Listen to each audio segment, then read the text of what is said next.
තියලාදරේ මට දෙන්න තිබුණා අපි ටිකක් තව ඉවසුවානම් ගොඩක් දුර තව යන්න තිබුණා එදායේ ආදරේ නුඹගේ ඇස්වලින් උතුරන්න තිබුණා ඇත්තටම අපි වෙන් නොවී ආදරේ රැකගන්න තිබුණා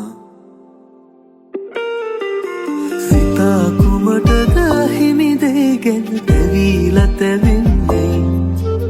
කොලක් වියලී වැටුණු පසු යලි කසුත් ගලුලන්නේ හොඳම දේමයි දෛවයෙන් මට උරුම කර